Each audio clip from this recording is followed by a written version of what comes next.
Welcome to Storycomic Presents, where we interview amazing storytellers and artists. This is episode 264. I'm your host, Barney Smith of Storycomic.com, and we're excited to have with us the world-renowned and talented art director, designer, and illustrator, Kevin Maher. Kevin. Hi. How's it going? I'm good. How are you?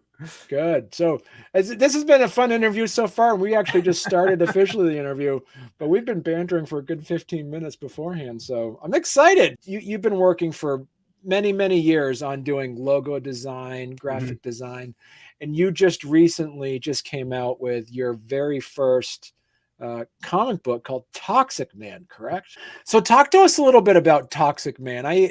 So this is available now as of this recording. Yes. Global Comics. You can also get it through Amazon as well. Yep. And on my own site, you can buy a digital copy. It's digital right now. Eventually, I'm going to get to print. I haven't gotten there yet. Perfect. So talk to us a little bit about Toxic Man. I'm really excited to have our listeners and viewers read this book. I've been bopping around the fringes of the comic book industry for a while doing logos, and when I went to school, I always wanted to be a comic book artist. That was my goal. I did all the talent searches. I did all the, go to the conventions, show the portfolio. Never seemed to land or work out. So I just said, I got to a point at COVID happened, and I got to a point, I'm like, I'm just going to do it now. I have all this time. I'm inside. So I'm just gonna make my own comic. I'm done. I'm done waiting for someone to hire me to draw Spider-Man or whatever. I'm just gonna make my characters. So Toxic Man, I actually had created when I was in high school. I still have like the original design. Now he's more of a funny character. When I created him in high school, it was like super serious and whatnot. But as I get older, I enjoy more humorous, funny things. So Toxic Man is a washed-up, middle-aged superhero. He's out of shape. He drinks too much, and he's still trying to latch on to his glory days. And his sidekick gets killed. In the first few, that's what happens.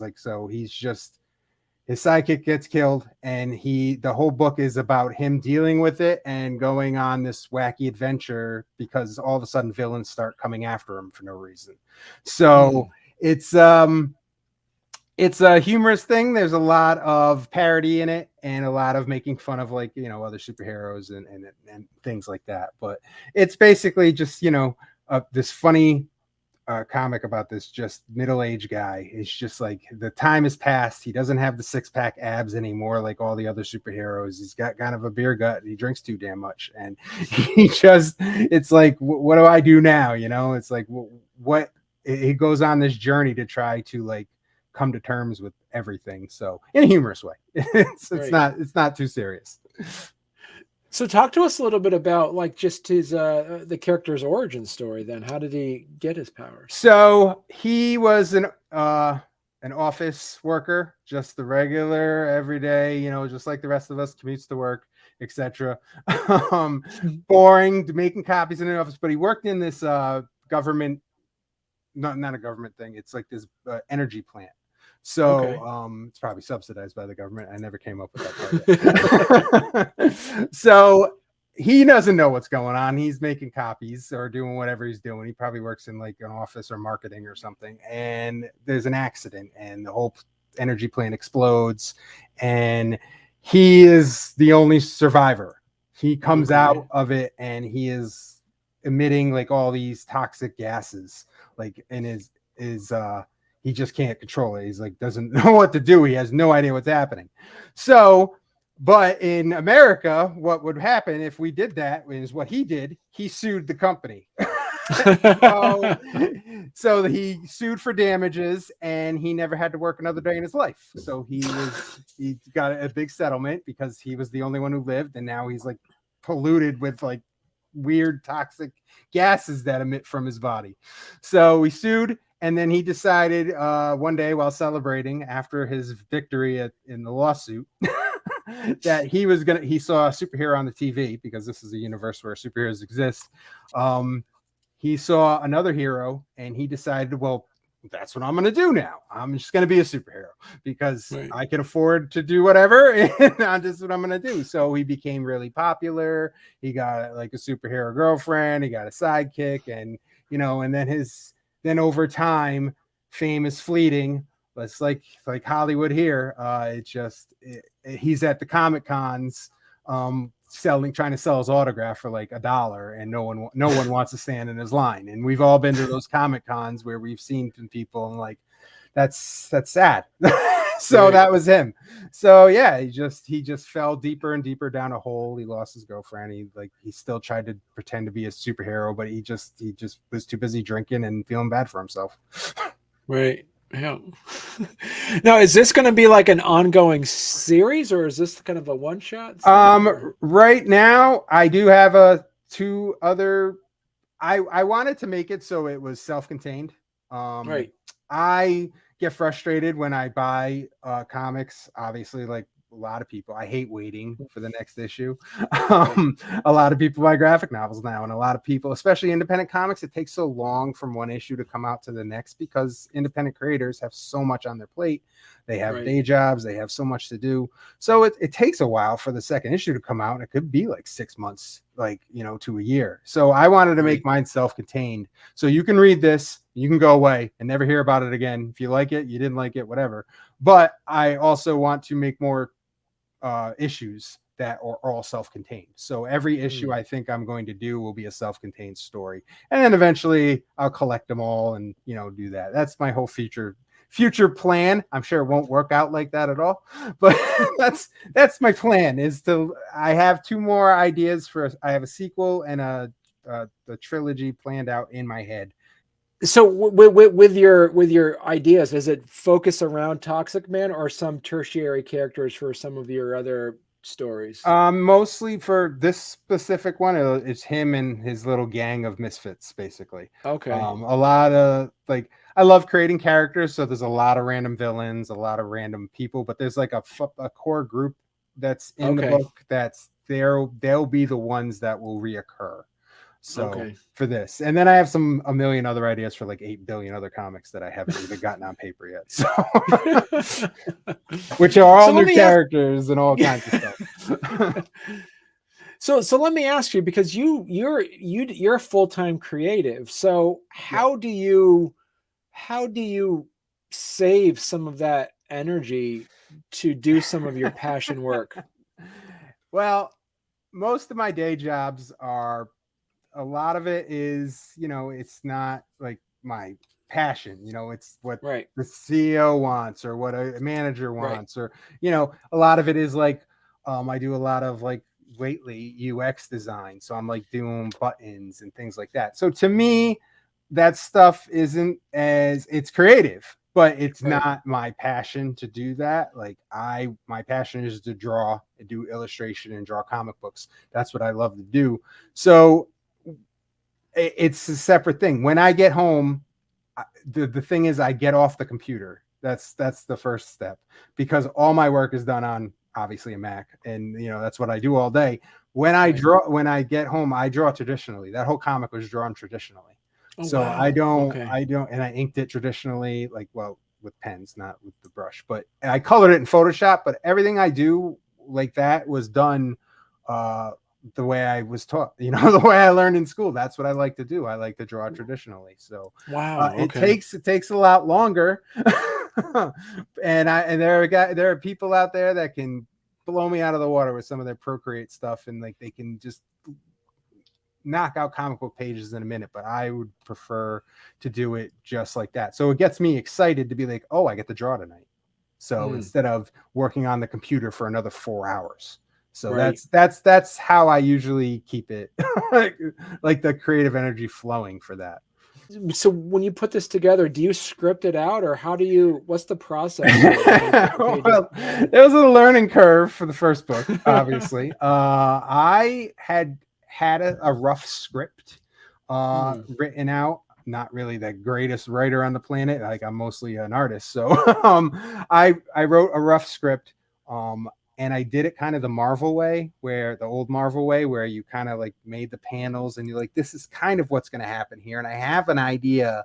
This is kind of what they're going to say. And I drew the panel and then I kept going. And then at the end, when I was doing the lettering, I was actually writing a lot of the dialogue at the end because it was like plugging in some stuff because I hadn't fully fleshed it out. So it worked for me.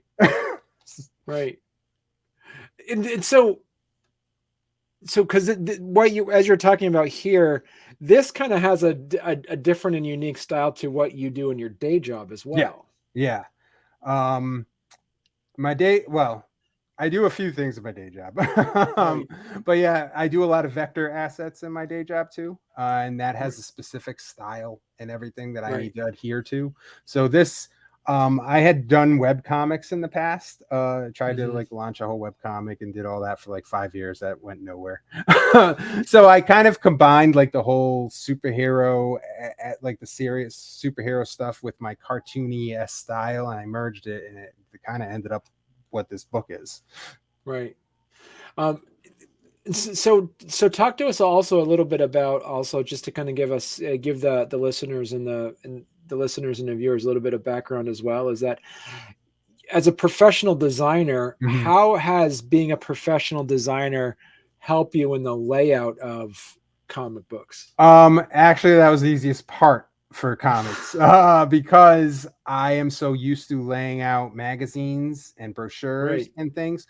So to me, I wanted to, well, for my first comic, I didn't do any crazy layout stuff. I wanted to get the comic out and down and like, this is how it should be, like like classic things. But as time goes on, I want to experiment more with different kinds of layouts and different kinds of things, because I'm so used to doing crazy kind of brochures and magazines and being creative on what things need to fit where and you know, make everything legible and everything readable. So that part was actually simple, laying out the comic and all the production work, like the pre-production work for the printer, like when I get to the printer part. But even just for the digital side, getting it uploaded to, you know, Kindle and Global and all that stuff, that was actually the part I was very experienced with, and I didn't have a problem.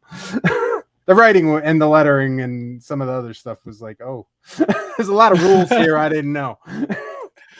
So talk to us about that. What were some of the rules and things that you learned that you thought you already knew before you made the comic that you had to learn? Lettering specifically. Now, okay, as a graphic designer, I'm thinking I could jump right in, but it's not as easy as people think. There's a lot of little like rules about typography and stuff in the lettering, like certain dashes, certain quotes, certain ways to present the people talking that I was not aware of. And I actually read that the Nate Pikios lettering book. It really helped. It really like showed me a lot of stuff that I didn't even know. So, and as a designer, I was shocked I didn't know it. I'm like, oh, because I never really deal with conversation in graphic design pieces for companies. Like I don't deal with people talking most of the time. It's mostly like logos and marketing words and you know, pricing and things like that. And there's a lot of little nuances that you don't know. And I did get a couple compliments on the lettering, because somebody had said to me in the past that like, if the lettering's bad, you notice. If the lettering's good, you don't notice, and that means it's good. So somebody said, "This is your first comic, and the lettering was really good," and I didn't notice it at all. So it was a good compliment to me. I was like, fantastic.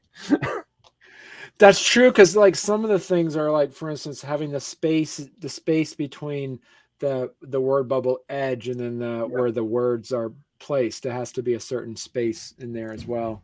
Yeah, I fudged some, but I tried to keep it like, you know, as best as I could. So as you said, you did. So for instance, when we're, you know, for our listeners out there, we're looking at pages, I believe, 2 and 3 on your comic. I think so, yeah. And I'm sorry, pages 5 and 6. Pages 5 and 6 of your comic. Do you know that? Were these on? Because you said you actually like hand drew them out and everything. So were these actually on the traditional comic book page paper? It wasn't on the traditional paper. It was just on regular paper. Okay. I just, it wasn't as necessary because I knew I was going to scan it and color it in Photoshop. So it wasn't that. I like some of the panels, like I messed up and I had to like go back and like redraw a panel on another page and like rescan it, throw it in there and things like that. Okay. It was a lot of learning. But most of it was, it was a lot of it when I got to the inking portion. So I drew it on like regular paper. I scanned it, I printed it out. So and I inked it on Bristol board. And then I went from there, like obviously mishmash some panels here and there, but most of it was very, very traditional. Right. No, do you have as a right, we were talking before we went on the air about, like the Gen X generation where we were kind of like being really close to like, the comics of the 80s and early 90s. Do you have already like a world building aspect to this world you're creating in Toxic Man? Like, do you know who some back super villains and heroes are with like their powers and all that stuff as well? For the most part, I keep a folder file of just all kinds of random superheroes I've created, or heroes or villains or characters. Some don't even have stories yet. And I have a basic idea of where people relate to who and what things are. Everything in this book, most of this world will just be centered in Carbon City, which is where he lives. And it's kind of like the Gotham, like it's like a made up city. So they don't go outside of it too much. When they do, it would probably be a big deal. So, but yeah, that's like my little world building kind of like thing. So, so who's who's Toxic Man's like arch nemesis? Who's his major villain then? Well, that's a secret in the book. So it's a secret. Okay. It's a reveal in the book that ends up being his nemesis. So you'll see it if you read it. Yeah, I don't want to spoil it. Okay, so it's opened up in issue 1. Talks about that then, right? Yes. Once you get through like almost near the end of the book, big reveal happens, and you're like, oh. So, and that's that person will be his nemesis, probably main nemesis going forward. I have a ton of other ideas for villains though. So when you mentioned like some other books that you're be coming up with, are they specific around Toxic Man, or are they around other superheroes? Some other ideas I have. No, well, if I just do Toxic Man, it's just him and this gang. But other books I have will be. I've had some ideas. I like a lot of different art styles, and I want to try some different art in different books. So like I have some horror comic ideas, and I want to try like a different art style for those books. Like when I get to it, who knows when that will be. And then I had like some more cartoony style, like really more animated stuff, like kind of like the web comics I used to do. They're more like newspaper-esque strips kind of stuff. And yeah, that's what I have planned out so far. This is a lot. I haven't got too far. I have some parodies that are other parody things I kind of want to flesh out a little more that I've thought about. But again, I want them all to be different art styles. So that's where I want to do as many weird things as possible, and then maybe one will hit and I'll become the Walking Dead guy. But you never hit with the first thing the first few times. I mean, it'd be shocking if this, like, I kept releasing books and it became pretty popular. I'd be pretty happy, but usually it takes a few tries.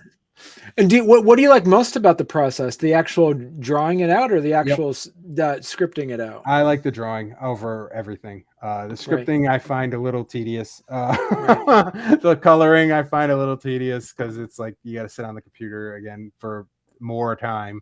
But I would prefer just to draw it. I like, my second favorite part is creating characters. I just like drawing weird things, like weird characters. I'm like, oh, this guy could fit here, or this girl could fit there, and just designing costumes and things like that. It's the best part of comics to me.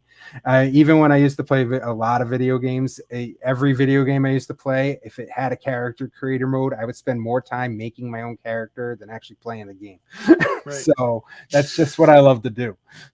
Right.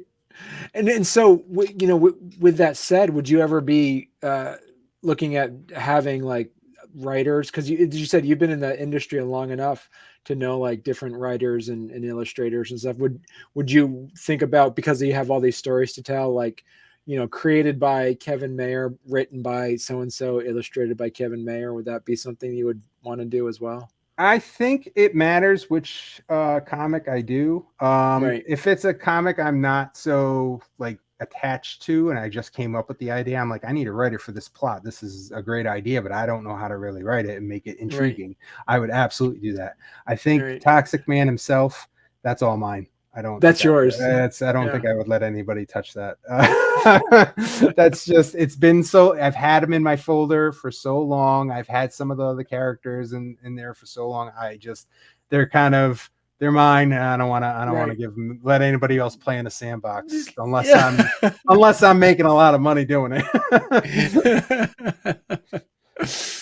And so, putting together a comic book, actually page layout by page layout, how important is that you've learned, how important it is when you look at both pages laid out together like this, like your opposite pages looking at each other? How important is that for the reader to kind of follow along? Well, that was actually another learning experience in making the first comic. I had sent my comic out to this was originally made to just be digital. Okay. And so I didn't want any full page, 2-page spreads. I wanted, if somebody reads it on an iPad, they can just go page by page, because, you know, I'm used to digital comics. I read a lot of digital comics. So, and I'm like, that's perfect. There'll be splash pages, but I don't want the full fold out thing, because on an iPad, sometimes you don't see it right. Things get small. Right.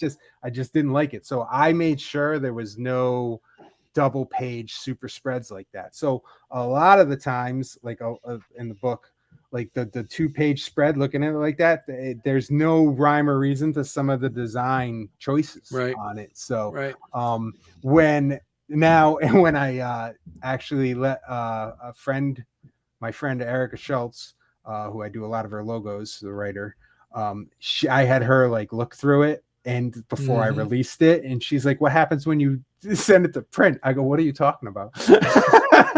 She's like, it's in the corner of the book, there's all these like this little beer can pile, and it gets bigger and bigger as the book goes. And she's like, if you print that, the beer can's going to be in the middle of the page. And I was like, I didn't even think of that.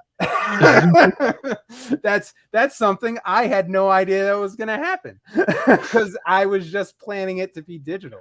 And it's just a funny thing that, like, when you make your own comic, like these little things, if you don't do it a lot, you just don't think about them. It's weird. I mean, though, I think I got it to a point where it's visible if I want to get it to print, so it's not going to be a problem. So, but because I had to go back and I think I adjusted it a little to eventually send it out to print. Right. Well, I mean, that's a good point that you're making, Kevin, because normally what it is people think about, when it comes to making comics, that there's two things. There's the artist, and then there's the writer. But there's but you know, stereotypically speaking, but graphic design is a huge aspect of making comics, because as you say, you want the reader to kind of follow that Z formation of, like, you know, going left to right, because it needs to read like a book, but also it has to have a visual presence to it that you want to look at the entire page and actually see it as a image in a sense as well. And there's a lot of panels and art that, like, I had to draw it so it looks like it flows, like like somebody's shoulder cuts off hair and it goes over to the next page. Like, it's just stuff like that I was cognizant of, but some people might not be, because I've just done it with other stuff so often. So But I have a greater appreciation for letterers and colorists now than I ever had before. So I'll say that, like, that is two parts of the comic book that people don't think about a lot, and I think they're so much more important than I was like, when I did the coloring, I was like, my God, I need to hire a colorist. Have you ever, so when you look at other comics, as you say, when you're looking through some of this stuff, with your graphic design hat on, what are some of the mistakes you see comic creators make from a graphic design perspective when you look at a page that you said, man, obviously you should have talked to a graphic designer before this went to print? What are some of those things that you notice? It's mostly the lettering and the sound effects.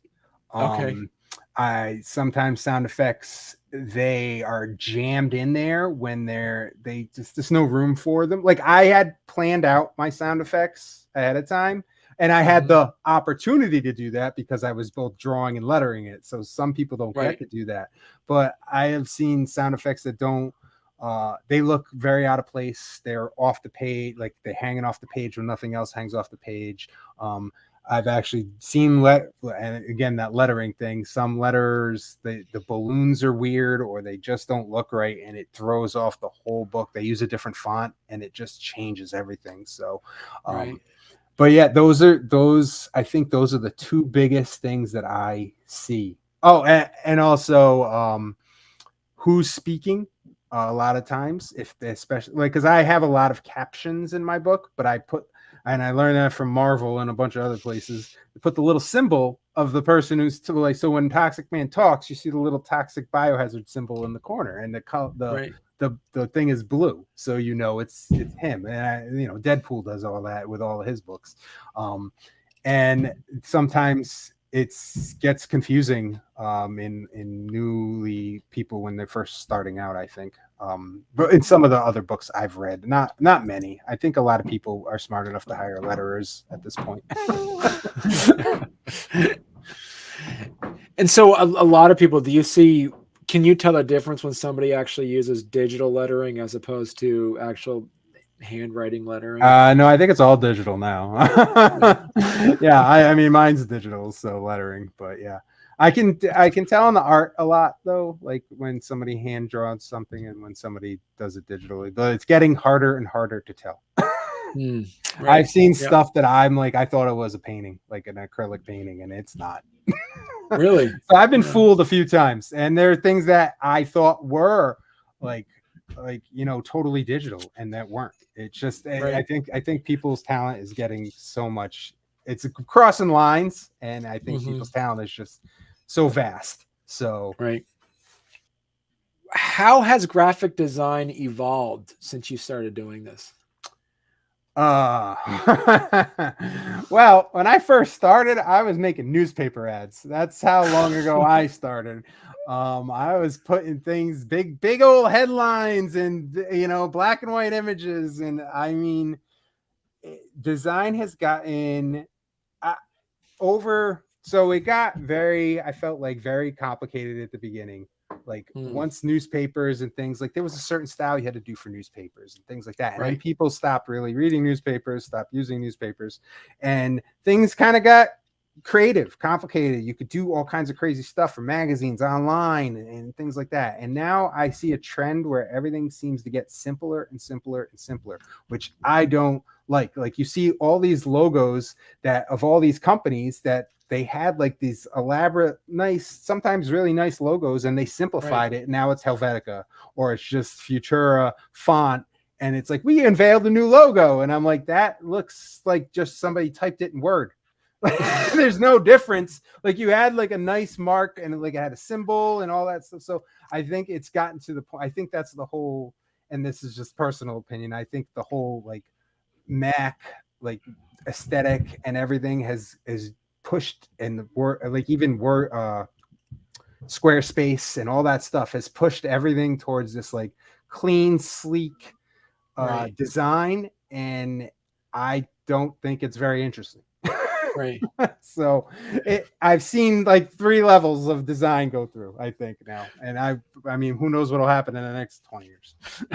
But it's like you bring up a good point though. When design is very, very similar to say fashion or Oh some yeah. where it's like there's a seasonal thing to it where it evolves to the point where if you're making a comic book, you're going to make a comic book with word bubbles. Like Right. it's pretty standard on, I mean, you can be creative with it but design, you have to keep up with It's trends. kind of a pain. Yeah. It's like keeping up with the programs. It's like I Right. constantly have to learn. I constantly have to see what's being used because there are fonts that were cool back then that you do not touch now. Like you just Right. don't do it because they look like they're from the 70s or the 80s or whatever, because they were everywhere back then. And now you can't use them because you date your company, you date your customer or whatever. And it's just, it is like that. It does get tiresome after a while. Sometimes I think, oh, I wish I was an accountant because math doesn't change. Like math is math. Like it's not gonna 2 + 2 is not gonna change ever. I don't have to worry about that. But yeah, it does Right. get frustrating. Me and my wife have that conversation constantly because she's a photographer and a videographer, and it's constantly relearning programs and this is the new thing. This is the new way to do it. This is the new. So it is like fashion, and it moves faster as you get older. Right. Is this the reason why you see as you're drawing pencil to paper on your comic book as a level of therapy because it's separated from your digital graphic design world as well? I absolutely believe that. It definitely it's just pencil on paper is always the same. And you know, I like to draw in pastel sometimes. I like to paint watercolor too. Like those things haven't changed for thousands of years. You know, yeah, new paints come out and stuff, but the techniques are quite similar still. Like the same techniques I learned how to paint in college are still relevant today. Like you still paint that way with acrylics. So it really is like, it gives me that like homey feeling. Right. And so what advice would you give to someone that might be interested in getting into graphic design? Oof, that's a loaded question. It's very difficult right now. I'll be honest. Like there are people coming out and just they're saying AI is going to get rid of your jobs and all this stuff, and like, but I think the future of a lot of graphic design, like the people who make the most money and have a really successful career, from what I've seen, they do a lot of motion design. That's really good. It's really hard. From what my own experience, I do a tiny bit, and it's I find it difficult. I would go that in that direction or go towards the UX design. I see constant jobs for like web backend stuff, but they need someone to make it look good. So if you can like design like a website of some kind, or design the way an app looks or a website looks, or you know, mostly apps, actually that's probably a better direction to go in, is apps. If you can design the way an app looks and make it look nice, and they can always hire someone to code it, those because they can't make it look good. I work with web developers. They do not grasp those nuances. And if you can make it look good, companies want you. So I think anything in that world, like apps and motion design, I feel like are like big futures. I thought like web design would be like back like 10 years ago. Like everybody's just doing this. Everybody's doing Dreamweaver. Everybody's doing whatever. It's probably more than 10 years ago, actually. But now Squarespace and Wix, everybody just signs up, builds their own site, and they're done. Like nobody has a need for you. You can still charge, but the like, and to build it for them, but you're going to get more a lucrative career from like, say, like ESPN asking you to do animation graphics for SportsCenter. Like that's just it's like a Coca-Cola is going to be like, oh, we need you to animate this stuff in 3D and things like that. Like those areas in my mind are the future, because the basic stuff has been automated and it sucks for people like me. I had a previous guest on, and I asked her the same question about what you mentioned about AI, and she said something that was pretty poignant. She says AI can only make good things. There is plenty of that. There's only a finite room for good work, but there's plenty of room for great work. And AI can never make great work. It can only make good work. I've been playing around with some of the AI stuff, the chat and all that things. Yeah. And yeah, it's some of the low level stuff. It's going to wipe it out, but you can't get that thing to write my comic. You can't, because I'm so ridiculous up here that I put like random characters in the book that really have no place. And an AI is not going to do that. It's going to be like, I don't, why would you put that there? It doesn't make sense. The ludicrous part of art will never be replaced by AI. And that's one good thing. That's why I like art. And I think all those kind of movements like Dada and all that stuff eventually will come back in the future because they're ridiculous. So I'm almost curious about when you're doing your character creation. What is this one? Give us an example of one character besides Toxic Man, because that's one's really fun. What is one character creation that you're sitting there with your pencil and your paper that you wrote out maybe this year, last year, 10 years ago, that you're like, I can't wait for people to find this person. What is that one thing that kind of fits within that Kevin Maher-esque like work? Oh man, there's so many in my folder that I haven't. Actually, one of the characters in Toxic Man was one of the villains was that guy. I had drawn him many years ago, and he's this fat guy, and he's called the American Dream, and he's this fat guy, and he's got all cameras around him, like he's like a he wants to be famous. Well, he is famous. And my friend saw him and said that was the most American thing he ever saw, and it was the most hilarious thing he ever saw. He's like this fat guy, just obsessed with himself. Like he's like, this is perfect. You got to put this in a book. So that's why that character's in the book. He's not in it for long, but he's in there. That's one of the characters that I was happy to get out. Like I was like, this is one of my favorites, and I wanted to get him out of the. But outside of that, I've thrown a lot of characters out there. When I was doing web comics, I had like a whole group of friends, like it's kind of like Charlie Brown-esque, and some of the adults were like ridiculous, like a little old men, and like they were just cranky and stuff. And I thought those are great, and they just never really went anywhere. I like cranky old men characters. I got a lot of those. No, so if people want to learn more about your work, Kevin, where's the best place they could go to? They could go to my website. It's kevinmaherdesign.com. It has basically all my design portfolio, my illustration portfolio, and all the logos I've done for other books that are in print. Actually, one just got funded on Kickstarter by Erica Schultz, Christabel. I did that logo. Nice. That just got funded today or yesterday. I think it just hit its goal. So that should be coming out in the future. So you can see, and it also has other comic samples, other illustration. I do a lot of G.I. Joe and like fan art, stuff like that, because I love G.I. Joe, I love Transformers, I love all that stuff. So I try to experiment with like watercolor and things like that. So you can see all of that.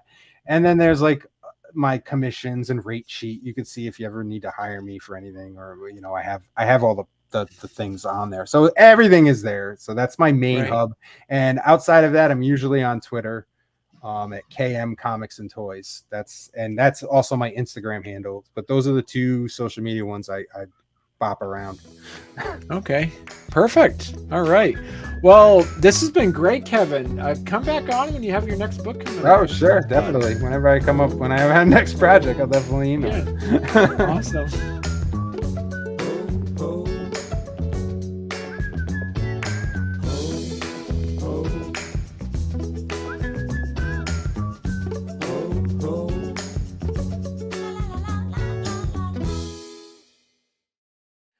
I'm like obsessed with Skeletor, so I have a bunch of Skeletors.